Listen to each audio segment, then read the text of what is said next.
né, que nunca mais se calava e aconteceu um acidente e a juventude, dentro da sua irreverência, mas pelo menos estava lá, queria ouvir o sermão, depois adormeceu e caiu da janela abaixo.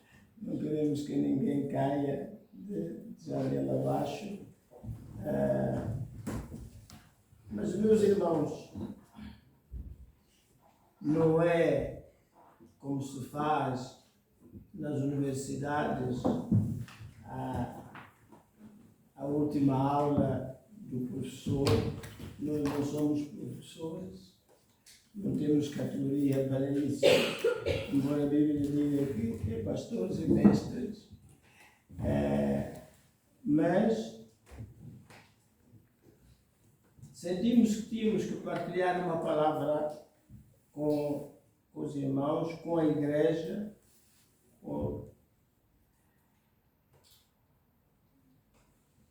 E, meus irmãos, a palavra de Deus, ela é eterna. A palavra de Deus é mais velha do que qualquer um de nós. A palavra de Deus, nosso Senhor Jesus Cristo, o céu e a terra passarão, imagine, mas que a palavra dele não vai passar. Os pastores passam, os diáconos passam, os professores de EBD passam, enfim, tudo passa, né? Os impérios. Só de pensar que Portugal, na história, já teve direito a metade do mundo e a outra metade Espanha. Né? E ficamos com esse triângulozinho, como é que é? Esse retângulo, obrigado, esse retângulozinho e mais umas ilhotas ali no meio do mar. Né? E os outros, meus irmãos, se Deus entender, também acontecer a mesma coisa que aconteceu com Portugal e com Espanha. E antes disso já tinha acontecido a outros. Olha, a Itália só ficou aquela bota, mas já foi também dona do mundo. Mas 518 anos antes de Cristo, meus irmãos, Zacarias, profeta de Deus, no capítulo 3, capítulo 13, não é 3, capítulo 13, Zacarias, capítulo 13, deixou-nos esta palavra, capítulo 13 de Zacarias, verso 7, e diz: ó espada, ergue-te contra o meu pastor e contra o varão que é o meu companheiro, diz o Senhor dos Exércitos, diz o Senhor dos Exércitos. Fere o pastor, espalhar-se-ão as ovelhas, mas volverei a minha mão para os pequenos.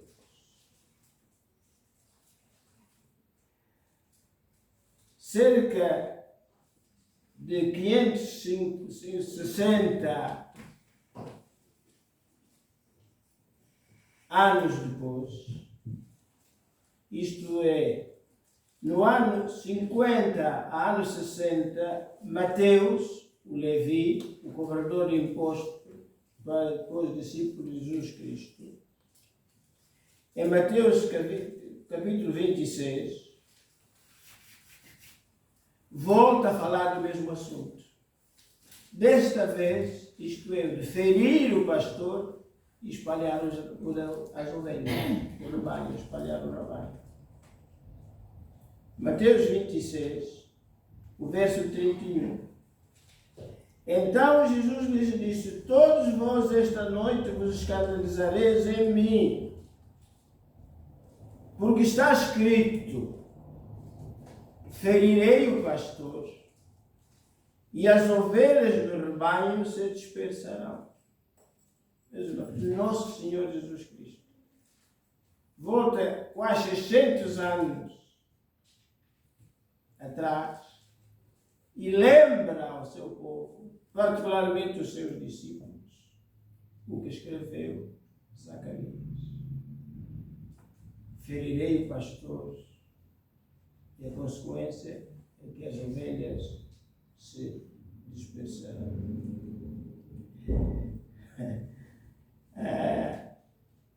Meus irmãos, normalmente, nesta igreja como nas outras, em determinado momento da história, pelas mais diversas circunstâncias, o crente, o membro de igreja, ou a família, entende que chegou a vez, chegou a altura de ferir o pastor. Concentra-se nesse princípio, nessa prática, esquece o resto do versículo. Que o seu ato, mais cedo ou mais tarde, vai ter consequências. Interessa em ferir o pastor das mais diversas maneiras. John Piper, um dos pastores com mais nome atualmente no mundo evangélico americano de nascimento,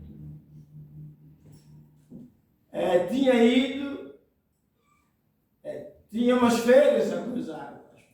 Então reuniu a diretoria da igreja, o staff da igreja. Disse: meus irmãos, nós vamos para as férias. E como nos outros anos, os irmãos chegam a tomar conta da casa. Quando eles saíram para irem gozar as suas férias, um dos líderes convocou, tipo clandestinamente, uma reunião de trabalho e decidiram o seguinte: quando o pastor voltar, quando chegar, vai ver que fosse-lhe puxado o capete. Quando o homem volta, a família reúne a equipa para saber como é que estava o trabalho. Meus irmãos, isto, meus irmãos, aquilo e tal, e o porta-voz daquele grupo diz: ô pastor, espera aí. Meus irmãos, não, o pastor está enganado. Nós já não somos seus irmãos.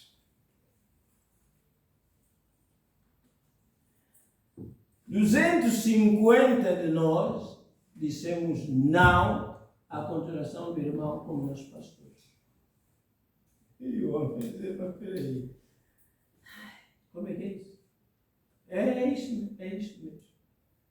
Diz ele, contei este episódio num dos livros que ele escreveu, mas nesse caso o livro chama-se Firme, é da editora Fiel de São José dos Campos, no Brasil. Ele partilha esta experiência. Que o homem teve de sair ali, foi para casa, não dormiu, aquela noite, outra noite, mais a noite, e então tomou a decisão de abandonar o rebanho.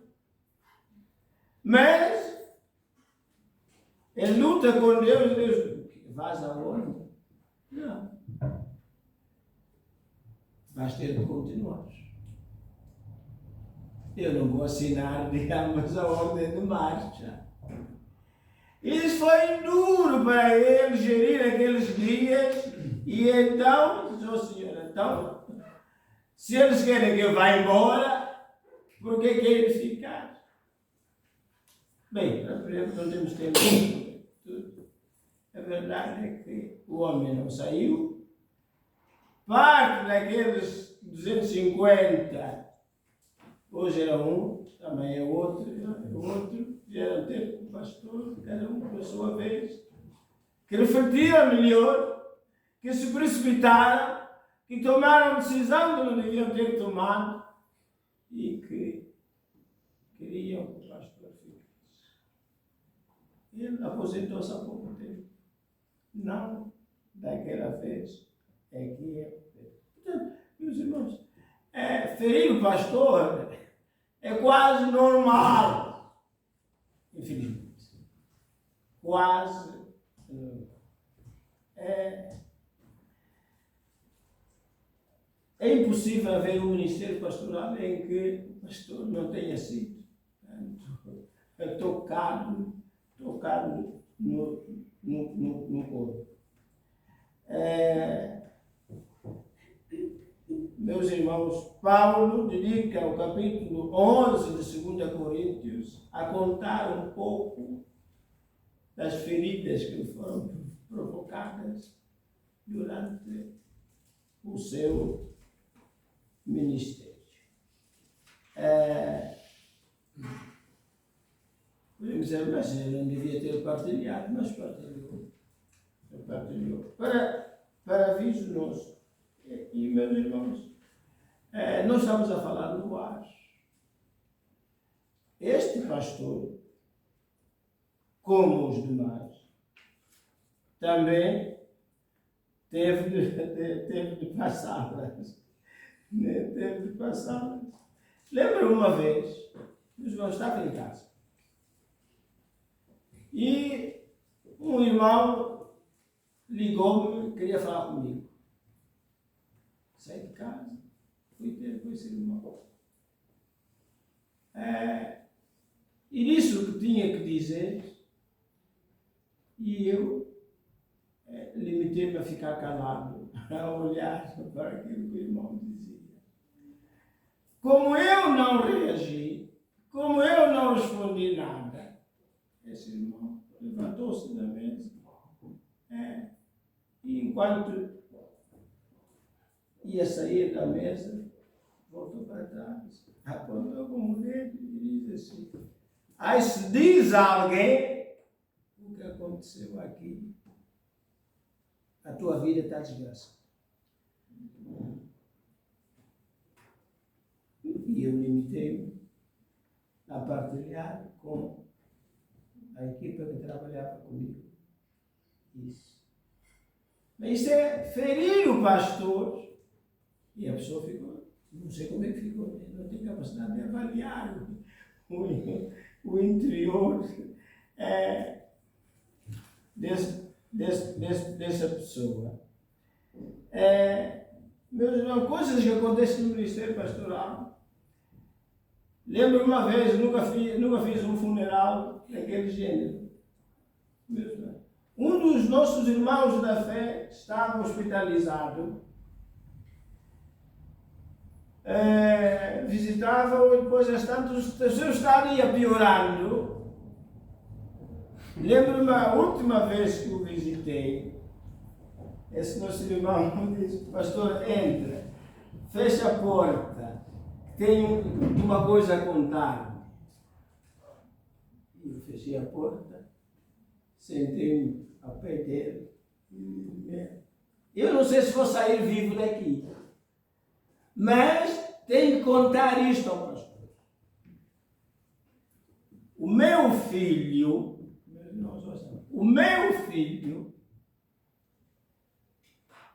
casou-me com a cunhada dele. Estou a ver o quê? O meu filho casou-me com a cunhada. Seu filho casou com a cunhada dele. Foi. Como viu que eu possivelmente não saí daqui vivo, então, para garantir a pensão, e então resolveu fazer isso. Mas, meus irmãos, isso era assunto de família. O pior é que o que é que toca ao pastor? Aquele irmão faleceu. Né? E eu estar a dirigir aquele funeral, o corpo do meu irmão ali no caixão. E a ver o tal filho, a esposa do filho, e a cunhada, que no fundo oficialmente era a viúva, né? Tudo sentado, impávido e sereno. Foi muito doloroso. Foi muito doloroso.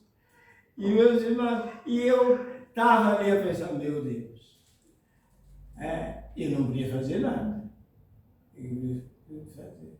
Nem a família, como é que o defunto ainda podia vir falar e organizar as coisas de outra maneira? O coração ferido. Coração ferido. Meus irmãos, o problema é que nós, quando ferimos o pastor, pensamos que, naquela altura, naquele momento, quem ficou mal foi o pastor, só ele. Mas nós, Zacarias, como nosso Senhor Jesus Cristo, como outro verso que vamos ver atrás, é que quem fere, sofre. Porque Jesus Cristo disse, é necessário que haja escândalos. Mas ele acrescenta, ai daquele por quem o escândalo vier. Então não é só o pastor que sofre a ferida. Quem provocou ou quem feriu o pastor também sofre. E a consequência, e depois ainda mais quem é atingido. Nosso Senhor Jesus Cristo que diz que ferirei o pastor e as ovelhas, o quê? Dispersarão. Portanto, sobra para muitos. Não é só para muitos. Sobra para o pastor, que é ferido, sobra para quem provocou o escândalo e sobra para o rebanho. E, meus irmãos, Marcos capítulo 3, verso 27. Marcos capítulo 3, verso 27. Temos aqui a estratégia do inimigo da igreja e do povo de Deus. Marcos capítulo 3, verso 27. E diz o seguinte: na verdade eu digo, ninguém pode roubar os bens do valente entrando-lhe em sua casa, se primeiro não manietar o valente, e então roubará a sua casa. O diabo, ele quer atingir os seus objetivos, e então, como aconteceu com Pedro e com Judas, ele usa alguém, amarra-o, trava-lhe os movimentos, para então poder atingir os seus objetivos à vontade. Meus irmãos, não sei se é assim, mas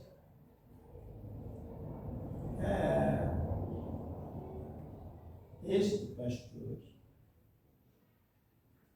pelo menos há uns anos, tinha a ficha dele na polícia, o nome ferido. O que é? Um dia perdi o cartão de cidadão e dirigi uma esquadra mais próxima para comunicar este acontecimento. E quando o agente que me atendeu entra no sistema, nem sabia nada disso, entra no sistema, olha para mim e diz, você é o fulano? Sim. que aconteceu? Está aqui um registro em seu nome, que não é muito abonatório. Mas eu, sim, vira o monitor para mim e meus irmãos estão. Então, alguém que nós tínhamos acolhido em casa, que depois comunicou à polícia que eu tinha feito mal, porque lhe amarrei, apertei-lhe os braços e ficou com os braços marcados. Mas que, felizmente para mim, o processo não foi avante. E eu fiquei, como se diz, parvo, a olhar para o agente. Irmãos,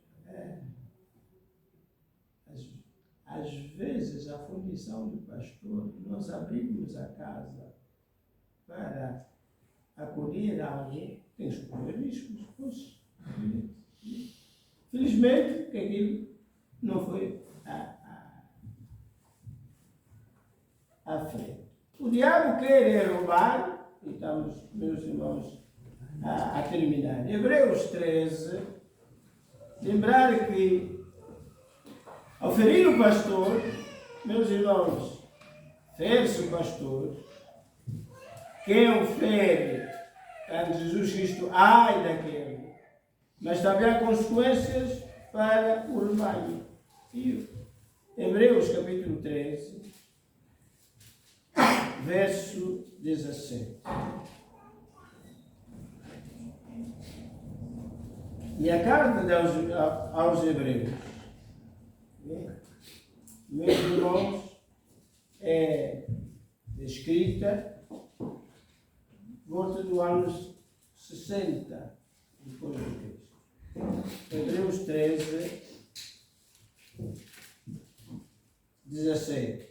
Obedecei aos vossos pastores e sujeitai-vos a eles, porque velam pelas vossas almas como aqueles que hão de dar contas delas. O que o autor está aqui a dizer? Que não vale a pena você ferir o pastor. Porque alguém vai tratar com o pastor. Deus vai tratar com o pastor. O pastor não fica ileso. O pastor não vai receber nenhum indulto por ser pastor. Alguém vai tratar do pastor. Tanto como aqueles que hão de dar conta delas. O pastor tem contas a prestar. Meus irmãos, eu sei como é que está a minha conta, 40 anos de pastorado. Sou a misericórdia de Deus.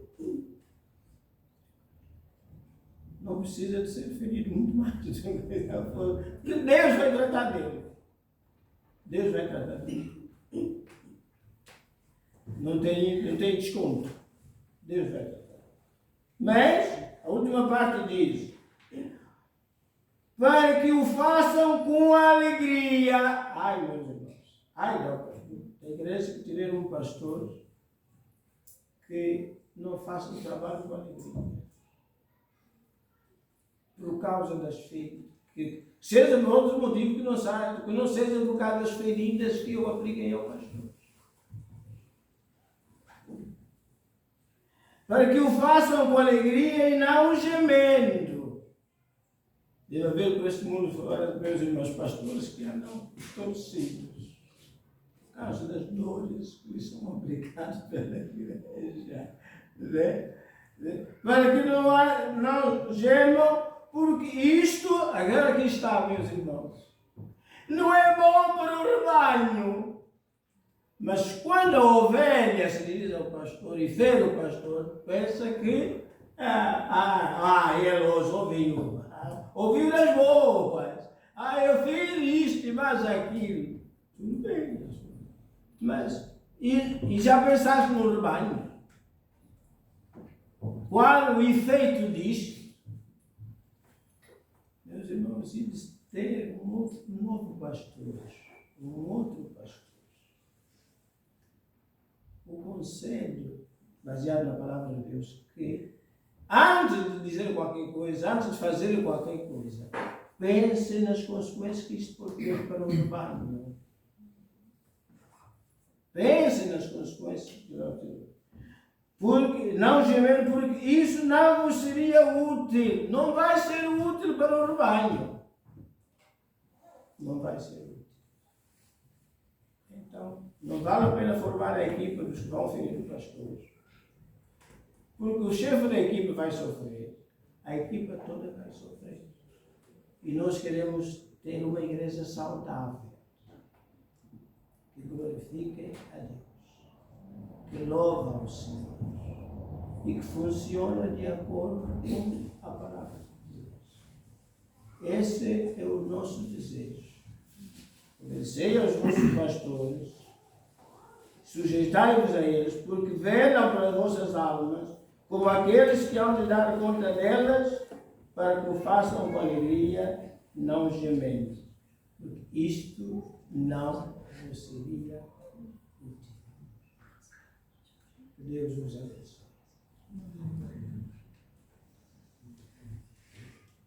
E é bom fecharmos com a celebração do Senhor. Meus irmãos, sinal de comunhão uns com os outros e comunhão com Deus, para a honra e glória do seu nome. Eu podia, irmão Carlos, desculpa, eu aqui, faz favor.